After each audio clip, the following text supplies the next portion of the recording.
seen a lot of these start feel like us now way. So focus, head on straight. No new friend, dead on way. For the African-American population, when Jackie Robinson breaks Major League Baseball's color barrier, it carried the same level of euphoria that we saw as a nation when Neil Armstrong walked on the moon. And of course, Buzz Aldrin also walked on the moon, and Buzz is the forgotten man.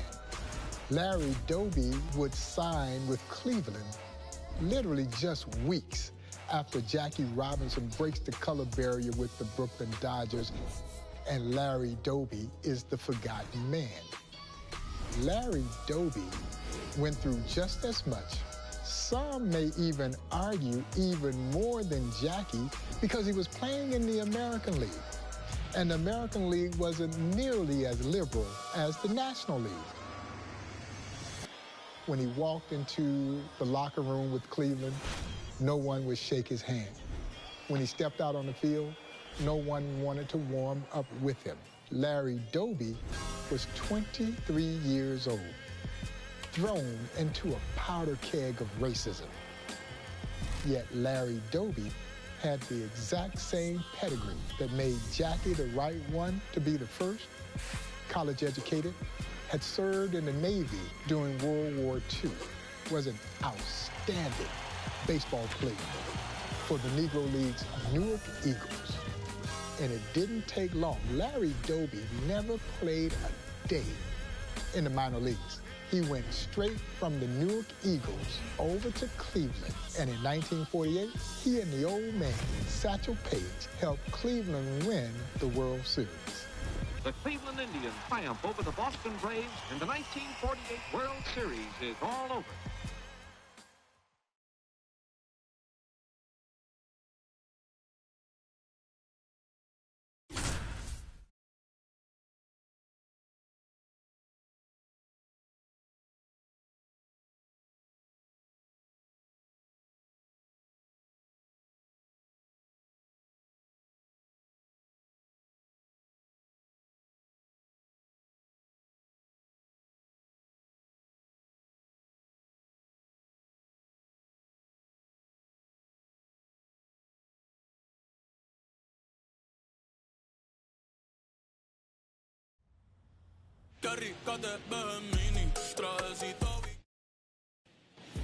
Larry Doby digs in for the Eagles now.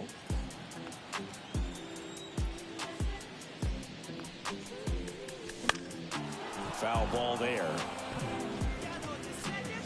When Larry Doby played football for Eastside High School in New Jersey, they had a game against Montclair High. You know who was on that Montclair team? The other second man on the moon, Buzz Aldrin. Whoa. Gets a piece, and it stays 0-2.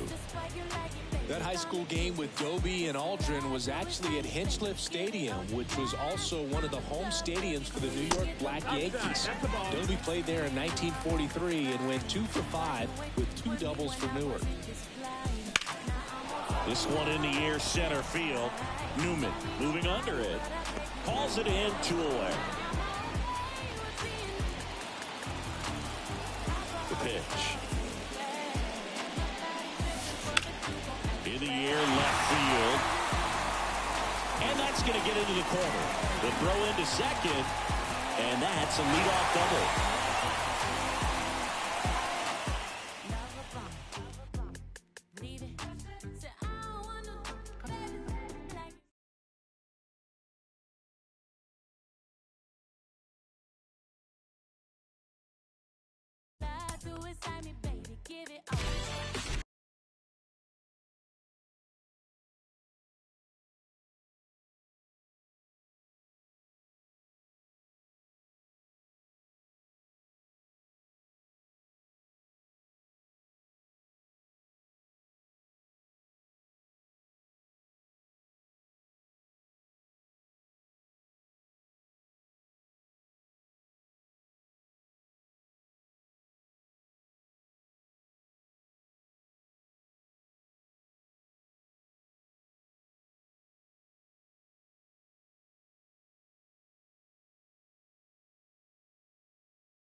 In 19, the great Larry Doby had a tremendous season.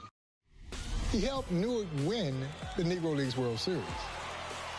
And during that season, he only hit .341, was named to the East-West All-Star game, and finished one home run behind league leaders Josh Gibson and Johnny Davis.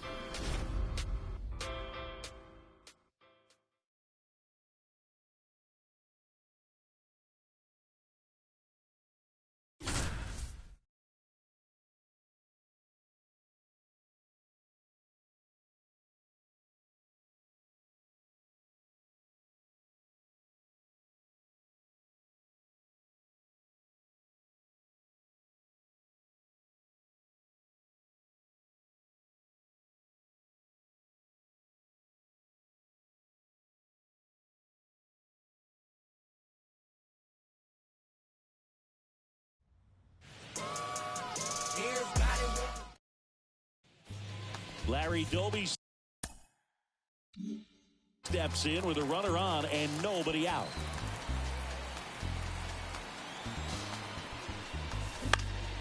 Swing and a pop-up. Foul territory for the catcher. Brings it in. Out. Number 2. Larry Doby thought he'd be playing shortstop for Newark, but Hall of Fame player and manager Willie Wells had that position already, and he suggested to Larry that he was a more natural outfielder. He didn't argue with a guy whose nickname was Devil. Swings and blasts one deep to left center. Way back there. Bangs off the wall. Headed for the plate. He'll score, and they trail by 1.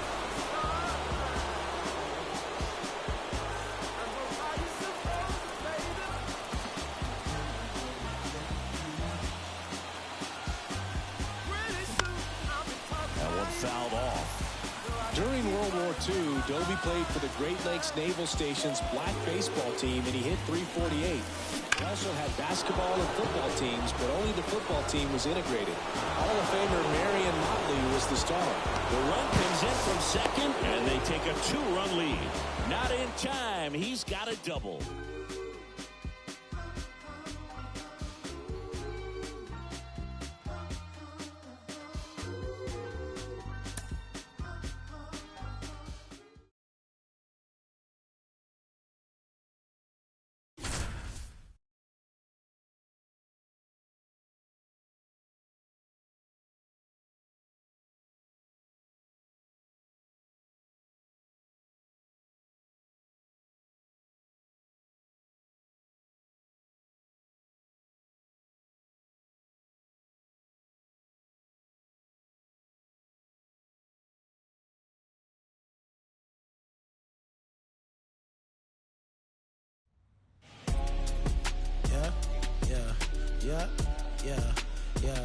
Yeah. Way, pick it up. Way, pick it up. Way, pick it up. Larry Doby digging in now. You know, Boog, Larry Doby thought of that 1946 Eagles team as one of the best he ever played on. Didn't hurt that he was teammates with 3 future Hall of Famers, Willie Wells, Leon Day, and Monty Irvin. So Satchel wins this matchup with Doby.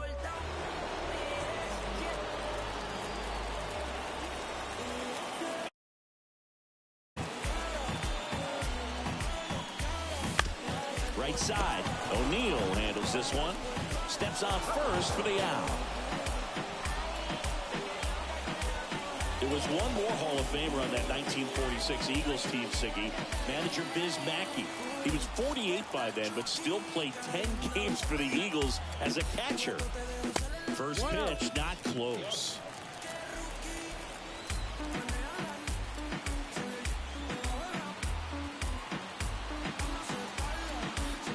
The 1-0 from Satchel. Fought off foul.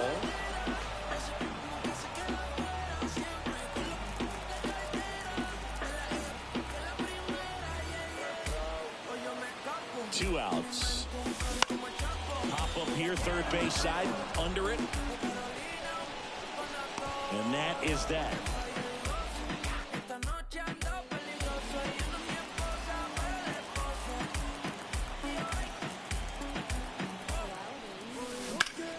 There's a swing and a drive. Newman ranging back on the warning track and hauls it in.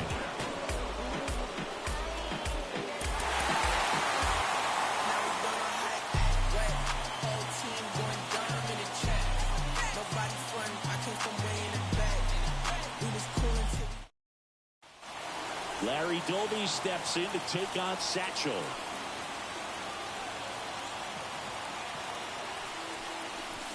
And that's off the inside edge. Ball one. You know, Boog, Larry Doby thought of that 1946 Eagles team as one of the best he ever played on. It didn't hurt that he was teammates with 3 future Hall of Famers, Willie Wells, Leon Day, and Monty Irvin. So Satchel wins this matchup with Doby. The pitch.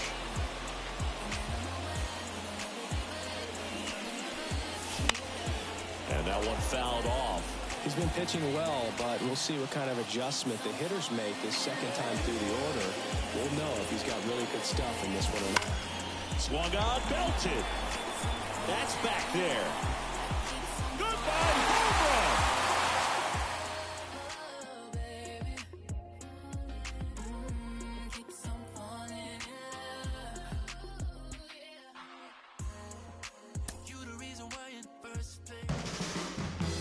Like a lot of players from the Negro Leagues, Larry Doby was an outstanding multi-sport athlete. He'd been a star basketball player at Long Island University, where he played under the assumed name of Larry Walker to protect his amateur status while he was playing for the Newark Eagles. Larry Doby would go on to become the first black to play in the American Basketball League, which would become the precursor to the National Basketball Association.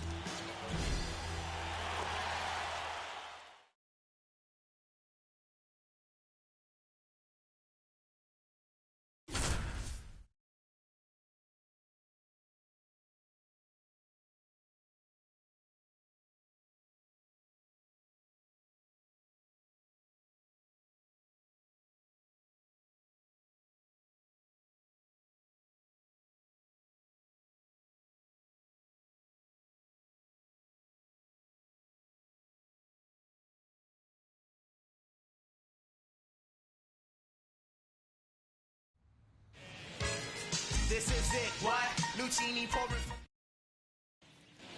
Larry Doby digging in now.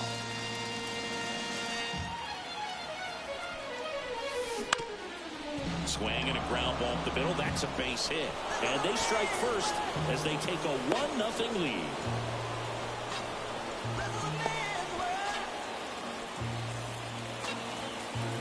You know, Larry Doby was stationed in Hawaii for part of his military service, and he practiced with Major Leaguer Mickey Vernon. Vernon was so impressed, he recommended Doby to Washington Senators owner Clark Griffith, but Griffith wasn't brave enough to sign Doby. You see, man made the car. Doby hammers this one deep to right. That one back. You can kiss it goodbye. Man made the train to carry the heavy load. Man made the electrolyte. A young Larry Doby would recall his first game in the Negro Leagues against the Homestead Braves. Who was the catcher? The great Josh Gibson. Larry Doby gets into the batter's box. Gibson looks up at him and says, "Son, we're going to see how you handle a fastball." Larry Doby singled. Next time up, Gibson says, "Son, we're going to see how you handle a curveball." Larry Doby singled again. The next time up, Josh Gibson says, "We gonna see how you react when you get knocked down." They knocked him down. He gets up, he pops up. The next time up, they knock him down, but this time he singles again. Your life was tough in the Negro Leagues. They were never afraid to knock you down, but Larry Doby was never afraid to get back up.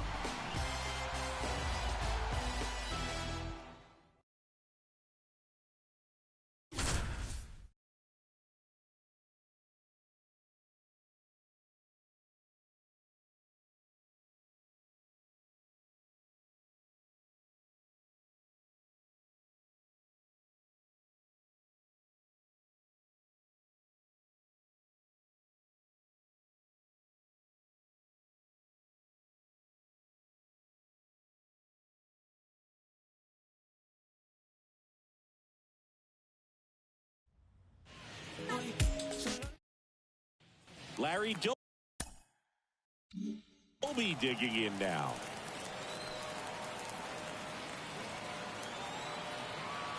The 1-0. Smoked on the ground a second. Tosses to first. There for the out. Runner scores from third.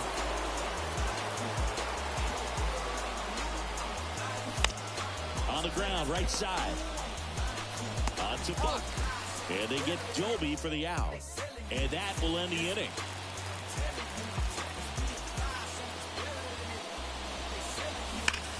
Doby hammers this one deep to right. That's back there. It bangs off the wall. Now around second, going for third. The relay, he is saved. It's a triple. Just missed out on the homer.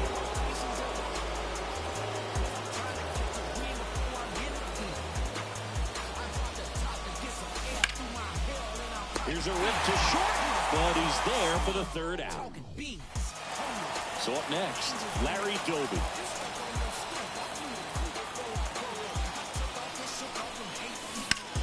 Swing and a drive, deep right field. Way back there. Just missed it. Running tags at second. Now he launches a throw over his head.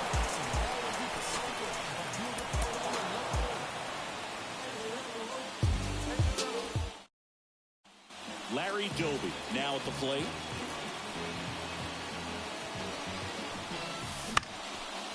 Foul back our way, and that's out of play.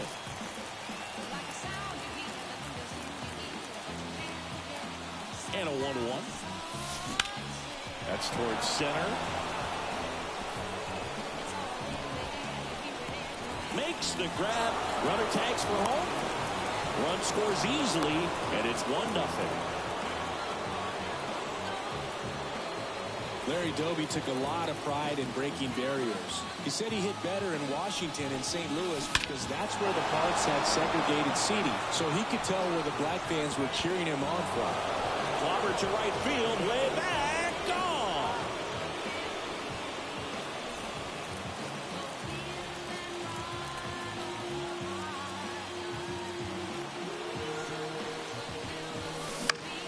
Swing and a high fly ball out there towards left field.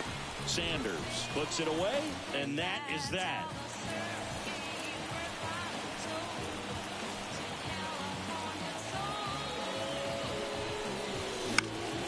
Foul back our way, and that's out of play. 0-1 now. Bounce to the right. Little throws to first, and they get Doby for the out. Like you were saying, Chris, Doby broke a lot of barriers. In 1949, 4 black players broke the color line in Major League Baseball's All-Star game. Doby, Jackie Robinson, Don Newton, and Roy Campanella. 0-1 for him. And that one hammered. That's back there. Pops over the wall, and that's an automatic double.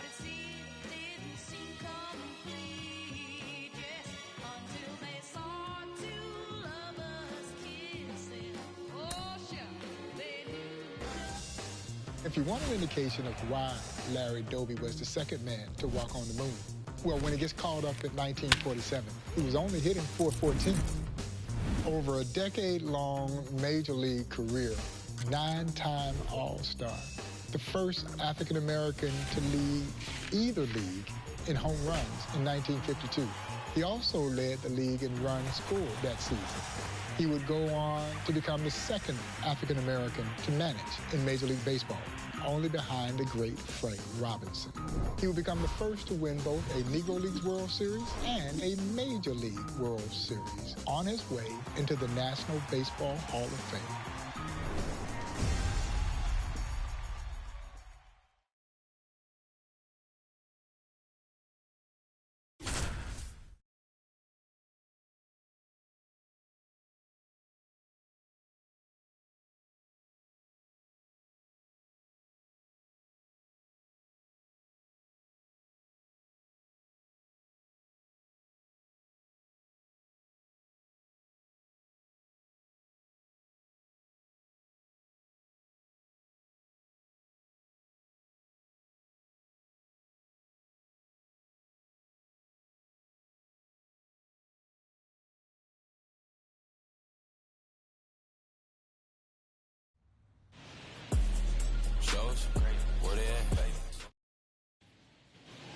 An historic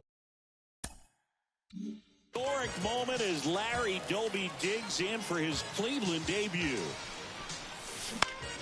Out to center. And they get Doby for the out. One attacks for third. Oh, the throw is over his head. So first and second with one gone. Larry Doby digging in now. Line drive. He brings it down. Nice play. The tag, and that's the ball game. One down. Here's the second baseman, Larry Doby. Fouls one off out of play, back to our left. Before Larry Doby played this game with Cleveland, none of his teammates would warm up with him. Then their second baseman, Hall of Famer Joe Gordon, did it himself, and that meant a lot to Doby. He said it showed something to their teammates. And there's a ball. People forget that Doby broke into the majors less than 3 months after Jackie Robinson. He went through just about everything Jackie did and showed true toughness in dealing with it. On to first. Run scores, but a terrific play to get the out.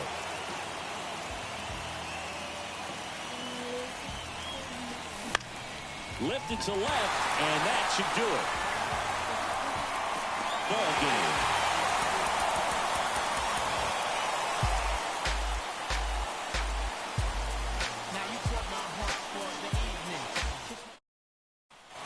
An historic moment as Larry Doby digs in for his Cleveland debut.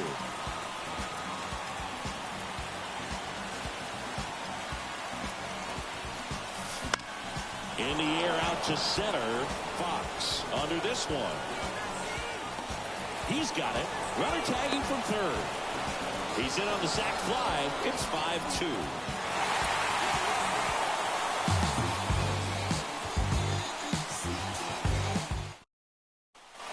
One down. Larry Doby digging in now.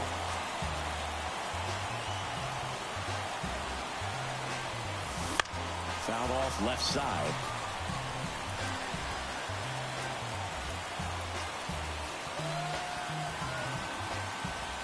Lefty out of the stretch. Runners at first and third. High fly ball pretty well struck out towards right center. If one hops off the wall, should be extra bases. One run is in.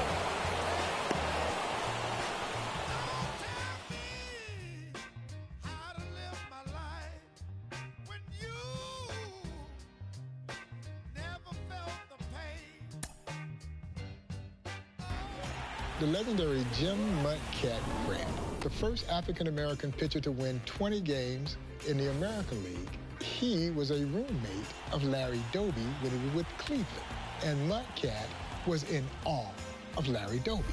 And so as Mudcat would tell the story, he got to the hotel room before Larry Doby does, where he hears the key in the door, and there he is. And as Mudcat would describe Larry Doby to him, looked like a giant. He says to Mudcat, "You must be Mudcat." Mudcat says, "Yes, sir, Mr. Doby." He said, "Which bed would you like?" Mudcat says, "Yes, sir, Mr. Doby." He said, "Do you like to watch TV?" He says, "Yes, sir, Mr. Doby." And Larry Doby says, "Yes, sir, Mr. Doby." The admiration, the respect that was held for this pioneering baseball player and what he meant to this sport was outstanding.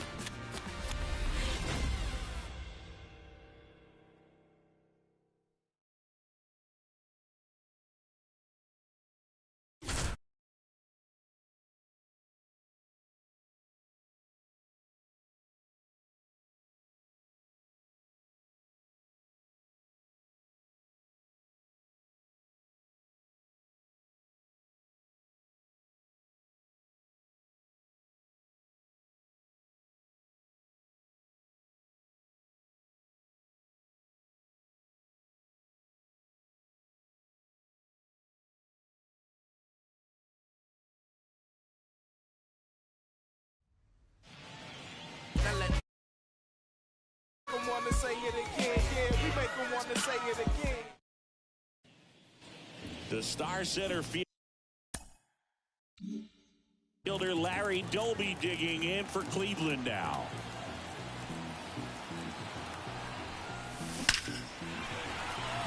Liner, and that should be extra bases. Kennedy around second, headed for third. Coming home.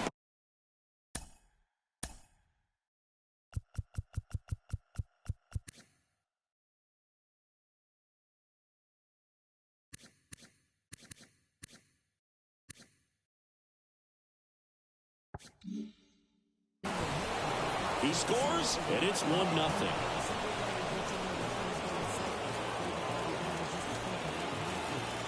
Larry Doby roomed with two great black pitchers in Cleveland, Mudcat Grant and Satchel Paige. Well, sort of. He said, supposedly I roomed with Satch, but I really roomed with his luggage.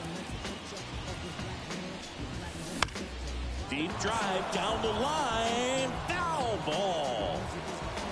You brought up Satchel Paige, Chris. He actually said the Doby signing meant more to him than Jackie Robinson's because it proved adding black players was real, not just a show. That shows you just how important Larry Doby is to baseball history. Makes the catch, inning over.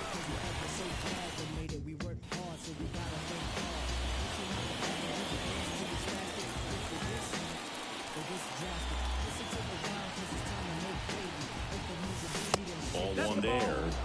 Here's a fun nugget for you, Boo. Doby got traded twice in deals that had Tito Francona going the other way.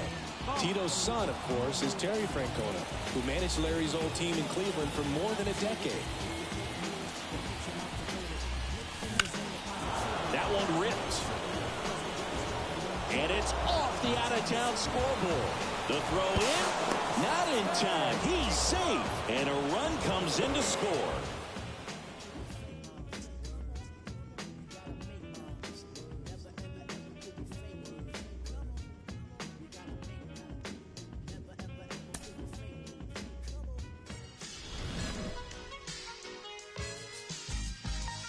Larry Doby was Cleveland's top hitter and performed excellently on defense.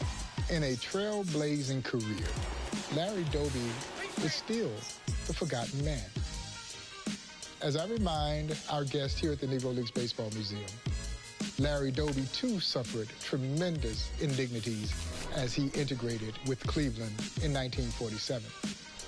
Again, just weeks after Jackie Robinson would break the color barrier. Jackie Robinson leads off for Brooklyn. Oh, it was challenging, but Larry Doby endured. And Larry Doby rose above the adversity. But I guess when I stopped to think about it, Larry Doby had been very much prepared to rise above the adversity. After all, that's what the players in the Negro Leagues had done from the start. Larry Doby carried that spirit with him. This is a great moment.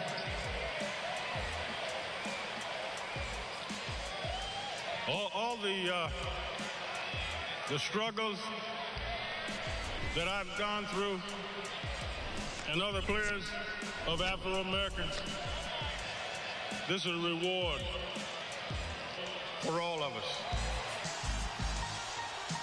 It's never easy to be the first, but Larry Doby blazed a tremendous path that eventually led him into the National Baseball Hall of Fame. It is still hard to believe that it took until 1998 that Larry Doby would cross the threshold to become one amongst the immortals of this game.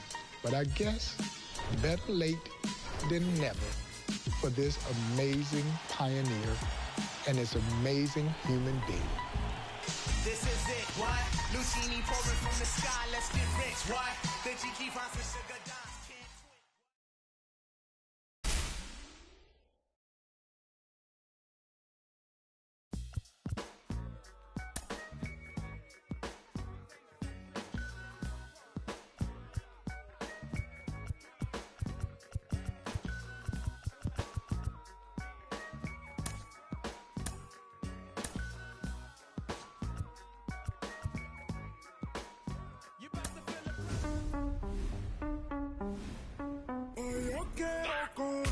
One of the greatest pitchers you've likely never heard of hails from Cuba. His nickname, El Diamante Negro, the Black Diamond. This is the great Jose Mendez, possessing a dynamic fastball, a great hard-breaking curveball, and pinpoint control to go along with it. He dazzled not only in Cuba, but also in the Negro Leagues here in the United States with the great Kansas City Monarchs. And how did the great Major League manager John McGraw describe Jose Mendez? Only as a combination of Walter Johnson and Grover Alexander. That's pretty good.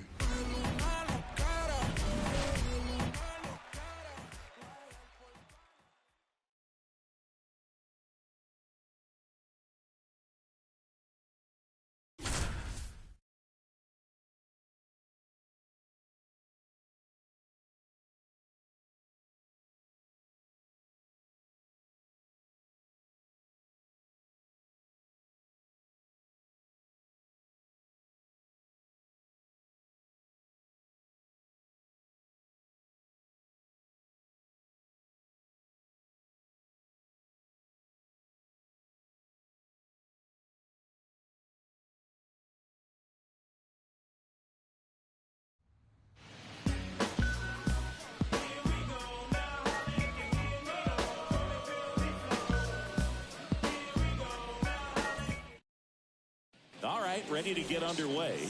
Now it's the right fielder, Sellers. Fastball for a strike. And we're underway. And a swing and a miss.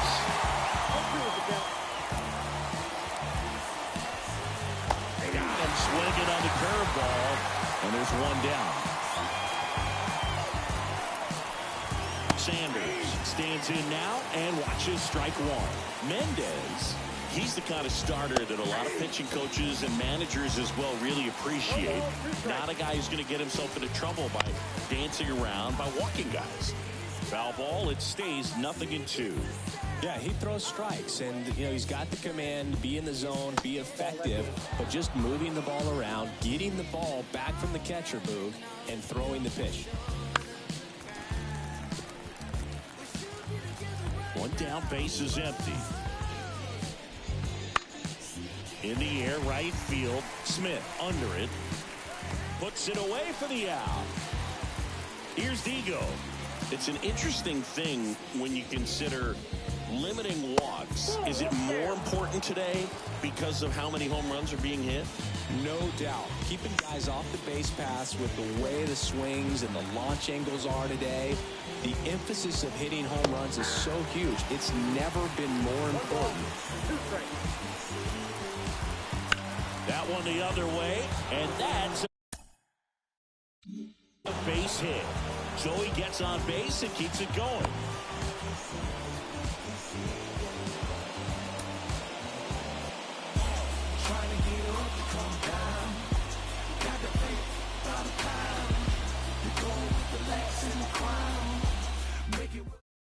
Leading off, Sellers. And a pitch. In the air, left side. Glass settles under this one. Makes the catch, and there's one gone. Sanders getting ready to hit. Right through there for a strike. 0-1. Jose Mendez wasn't just a terrific force on the mound. He was a really great manager, too. He was the player manager for the Monarchs for 3 straight years as Negro National League champs, as well as the 1924 Negro Leagues World Series. Swing and a miss, and he got him. Mendez in full control now. And a foul ball.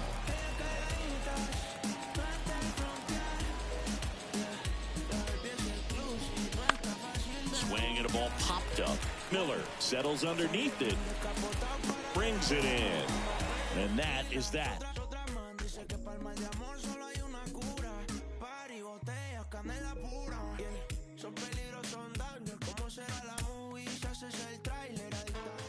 The relationship between the Negro Leagues and Cuba and Spanish-speaking countries in general was a bond created by baseball. Negro League players would venture down to Cuba well before major leaguers would go there, and of course, they were welcomed with open arms. And as I reflect on my friend Buck O'Neill, who recalled going to Havana, as he would say, when Havana was Havana. Oh, it was absolutely beautiful, as Buck would recall, how much they enjoyed the scenery and the treatment that they were welcomed to when they came to Cuba. And then when the Cuban athletes would venture away from home to come play in the Negro Leagues, they got the exact acceptance here in the Negro Leagues. You see, the Negro Leagues just simply did not care what color you were. All they cared was, can you play?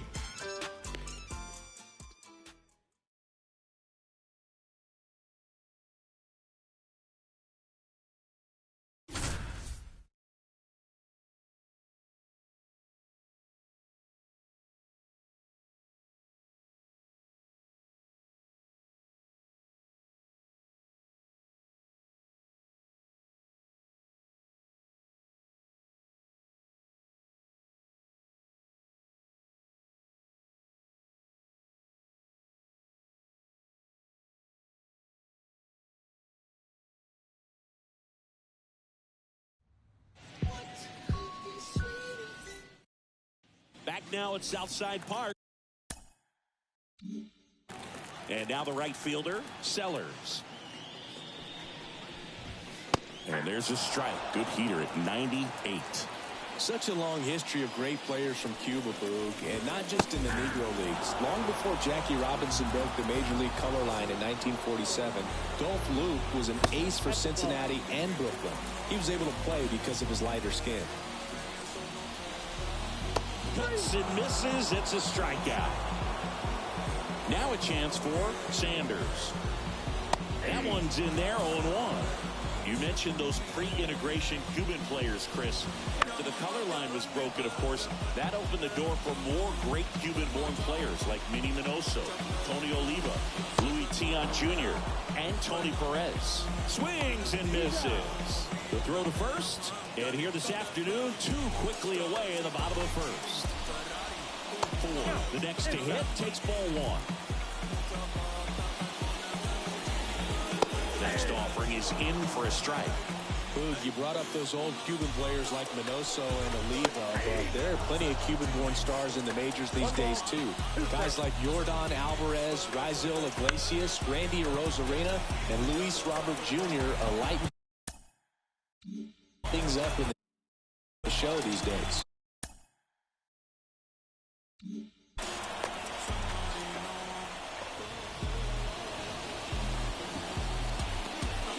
And next will be the cleanup hitter, West. Just missed. Strike right there. Foul ball. Mendez kicks and delivers. Mendez keeps mowing down Chicago with his third K. Back here at Southside Park, we head to the bottom of the second. Now it's the shortstop, Perry. And the right-hander deals. And there's the strike. 1 ball, 1 strike. That's off the mark, and it's 2-1. In for a strike, 2-2. Swings and misses, struck him out. Little, the next to hit. That's in there. Strike one.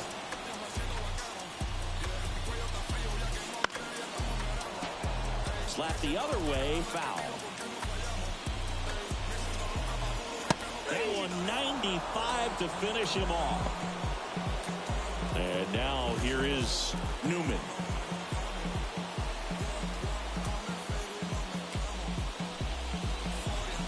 That's a strike.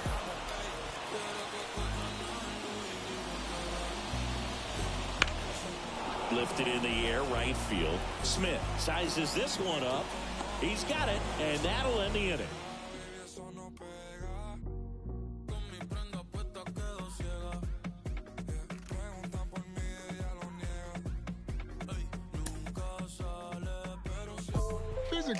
Jose Mendez reminds me of the great Major League pitcher, Pedro Martinez.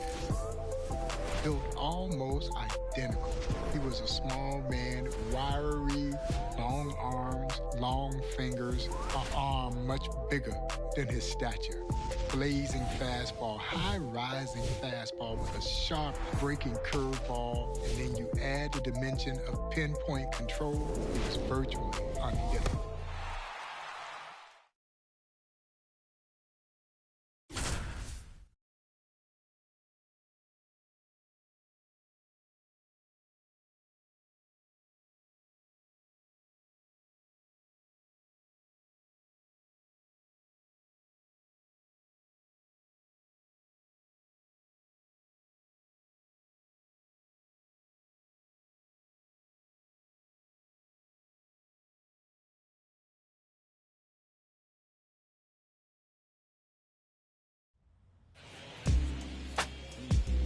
I've been on my doors since a young kid.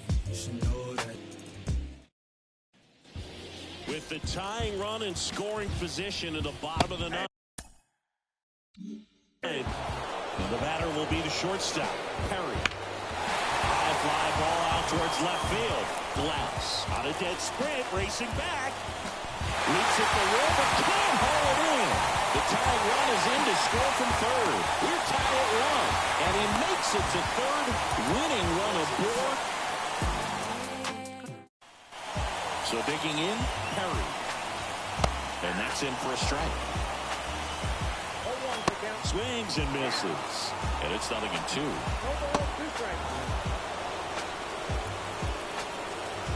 He's 2 outs away.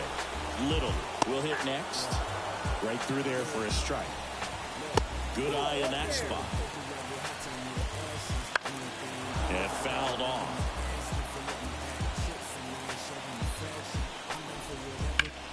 Hot shot to third. Whips it across. Mendez 1 out away from slamming the door for the Monarchs. So it's their last chance in this one. Newman digs in now. Late swing, foul to the left. And the pitch. Trying to close out a 1-run lead. And the home team trying to pull it out. Ball game.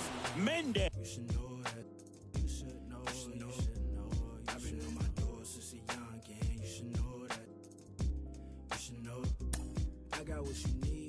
Jose Mendez's breakout season in 1908 as a youngster is one for the record books. The Cincinnati Reds had ventured down to Cuba as Cuba was open now for goodwill tours of baseball. Jose Mendez welcomed the Cincinnati Reds to his native Cuba by pitching 25 consecutive shutout innings. Oh, it gets even better.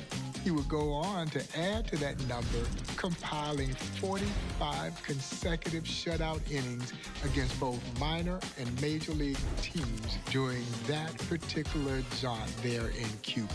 I'm not sure you'll see that feat duplicated again.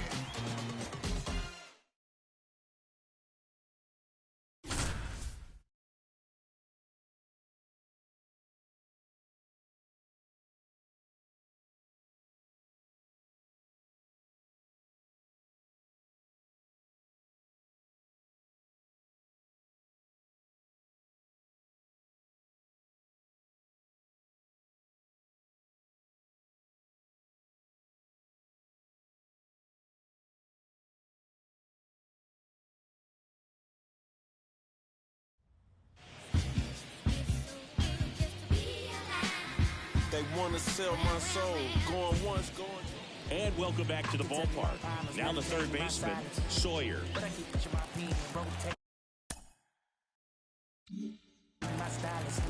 Mendez back to work. Foul back our way, and that's out of play. Well, these players just aren't putting great swings on the baseball in this one. They're trying to find ways to drive the ball with some authority, but it's just not happening for them so far. 0 extra base hits in the game, so it's been tough for them to get anything going. Got it by him for the K. Now the number 2 hitter, Walker. Now a drag bunt, third base side. Mendez Mendez to first. 2 gone as Mendez continues to cook.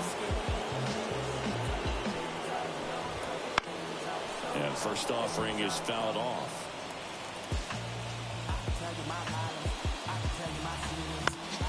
And there's a foul ball. Jose Mendez's whole run against the Reds is incredible, but I want to focus on the first game they saw him. Mendez went out there and threw a one-hitter, and he was just 21 years old at the time. Spoils a 2-strike pitch, and he'll see another. It's crazy what Mendez was able to do in 1908, and not just against the Reds. He led the Cuban League with 157 strikeouts. That was almost twice as many as the next best pitcher in the league. Swing and a ball lifted left field. Brings it in for the 3rd out. Back here in Indianapolis, last chance for the home team. Here's the catcher, Rhodes. Swing and a miss as he was late. Back on that series against the Reds, Jose had such dark skin that the Reds wouldn't sign him, even after he dominated their hitters. They did sign his lighter-skinned teammate Armando Marsans 3 years later. Marsans was good, but Mendez was the real star on that squad. Here's Turner now.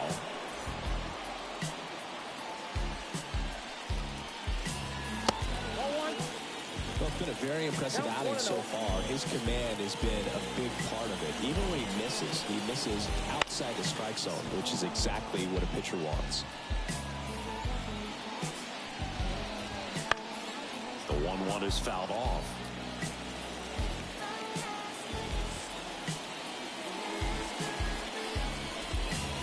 And another ball.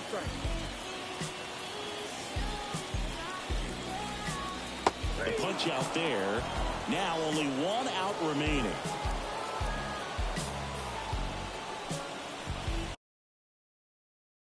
Saunders now in the box. Comes up empty with a swing there. They're down to their final strike. Mendez is just 1 strike away. Gets a piece and stays alive. Hit to the left side, and this is going to do it. Steps on the bag himself. Ball game. Don't need to sit down and talk. Already know what you are. Plastic on the floor, but it ain't from me. I'ma go to the... Jose Mendez had the stuff. He had all the stuff. So much so that the great James Leslie Wilkinson, the owner of the Kansas City Monarchs, would bring the Black Diamond over to Kansas City. Mendez responded as the Monarchs would become a juggernaut there in the Negro National League. Jose Mendez was a tremendous pitcher because not only did he start, he also closed games, many games, as a member of the Kansas City Monarchs. In 7 amazing seasons in the Negro Leagues, Jose Mendez posted a 30-9 one-loss record with a dazzling 3.46 ERA.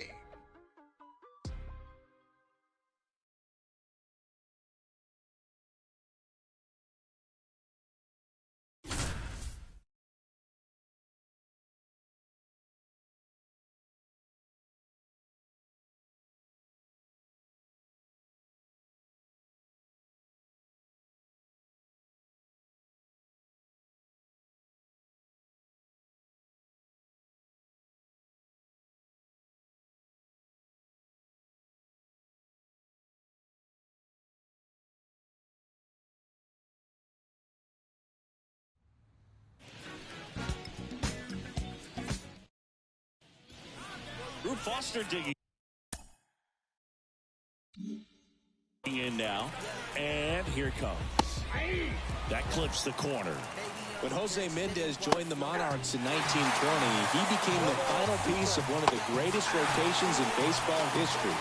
They had Mendez, John Donaldson, and Bullet Joe Rogan, all future MLB Hall of Famers. Perry in the box now. Takes strike 1. And strike 2. Going back to that incredible Monarchs rotation, Chris, it makes me think of the Braves stats in the 1990s. Greg Maddux, Tom Glavine, John Smoltz, or even 2019, the Astros with Cole, Verlander, and Greinke. Keeps the at-bat going with a foul ball. Two more great historic rotations, Boo. The 1966 Dodgers with Sandy Koufax, Don Drysdale, and Don Sutton, and the 1931 Homestead Grays, Bill Foster, Smokey Joe Williams, and Satchel Paige. Right through there for a strike. Mendez is just one strike away. Hit to right, and that ought to do it. And that's the ball game. Jose Mendez with another. We was cool until we went and got attacked. Started making movies, now we done. Okay, let's take two. Crew just made a movie. Citizen Kane is be disabled. Valley a shadow of death, but I'm not upset, man. Look at my table. Look at my wardrobe like an old war show. Look at my forces. Look at my halo. Look at my. This your favorite indie film. You know we don't need no label. Red carpet from apartments. You gon' have to. Jose Mendez's dazzling pitching career was somewhat shortened by the fact that he had some arm trouble about 6 years into his career. And he moved to shortstop, and he played a great shortstop. But when he needed to toe the rubber, Mendez summoned up the strength to get out on the mound, and he dazzled once again, helping the Monarchs capture the inaugural Negro Leagues World Series, an exciting 10-game series against the Hilldale Daisies out of Darby, Pennsylvania. And Jose Mendez was one of the stars of that series, winning the deciding game number 10 to bring the title home to the Heartland.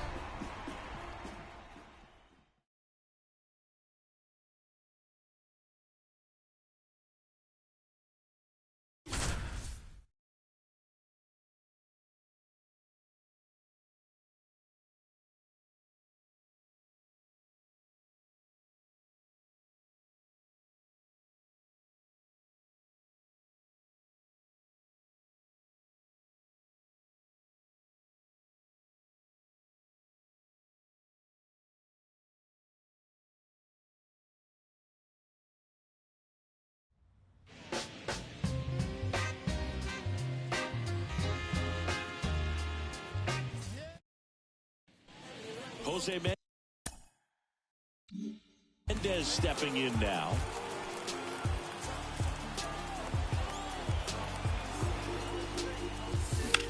This one in the air, right field. Has a beat on it. Makes the grab, and that'll end the inning.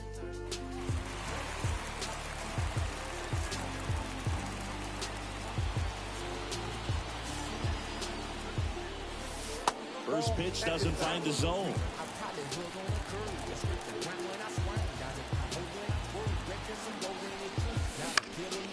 Out towards right center field.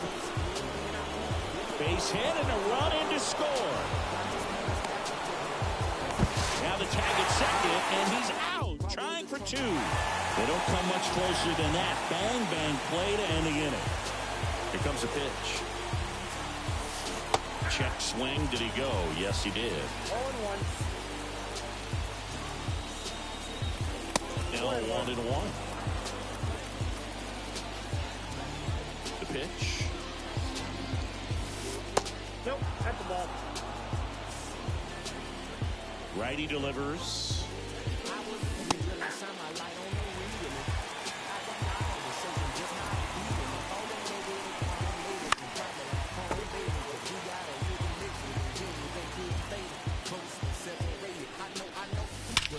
Out towards right center. That's well struck. That's back there. Oh, you are a star, aren't you?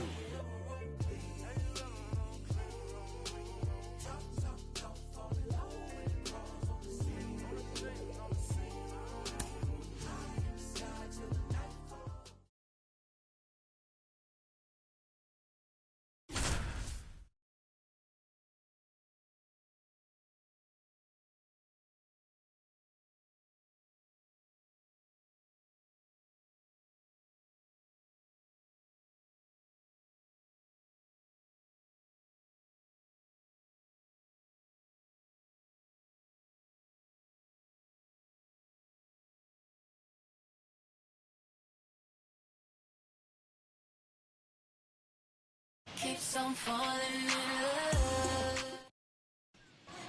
And now the first baseman, West. The pitch. Strike one. It's not just that Jose Mendez won Game 10 of that 1924 Negro Leagues World Series. He won Game 6 in relief, too. But what he did in Game 10 really was sensational. A 3-hit shutout to close out the series. Perry, batting with one down, takes a strike. Comes up empty. That's strike two.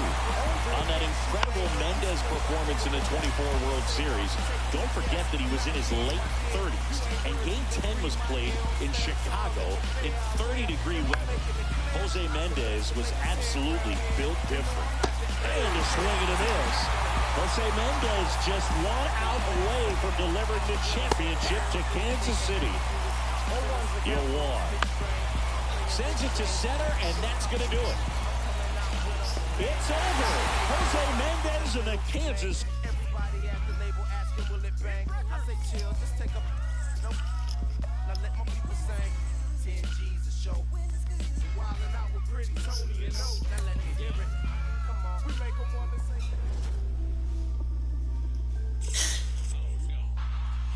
Jose Mendez was one of the most dominant pitchers this game has ever seen. The Black Diamond. Oh, and he was rightfully enshrined in the National Baseball Hall of Fame. It's almost shameful that it took until 2006 for his induction, but he's finally where he absolutely belongs, in the National Baseball Hall of Fame, as one of those stellar arms from both Cuba and the Negro Leagues.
No comment, ain't really been happy to rap out. You ain't never caught no, you ain't never sold no